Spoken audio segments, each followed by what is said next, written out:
ছোট্ট এক ছেলে ছিল প্রচণ্ড রাগী।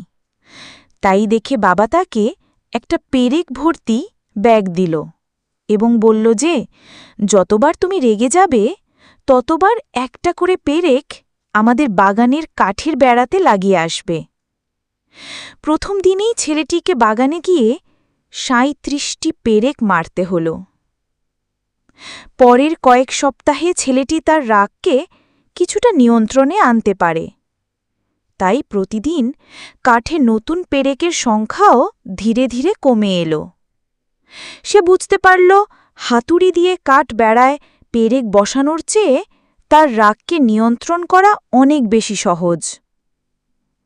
শেষ পর্যন্ত সেই দিনটি এলো যেদিন তাকে একটিও পেরেক মারতে হল না। সে তার বাবাকে এই কথা জানালো।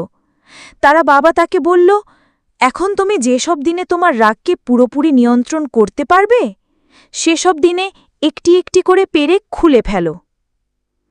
অনেক দিন চলে গেল এবং ছেলেটি একদিন তার বাবাকে জানালো যে সব পেরেকই সে খুলে ফেলতে সক্ষম হয়েছে।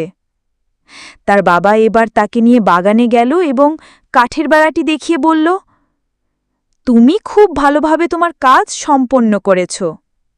এখন তুমি তোমার রাগকে নিয়ন্ত্রণ করতে পারো। কিন্তু দেখো, প্রতিটা কাঠে পেরেকের গর্তগুলো এখনও রয়ে গিয়েছে। কাঠের বেড়াটি কখনো আগের অবস্থায় ফিরে যাবে না। যখন তুমি কাউকে রেগে গিয়ে কিছু বলো তখন তার মনে ঠিক এমন একটা আঁচড় পড়ে যায়। তাই নিজের রাগকে নিয়ন্ত্রণ করতে শেখো। মানসিক ক্ষত অনেক সময় শারীরিক ক্ষতের চেয়েও অনেক বেশি ভয়ঙ্কর।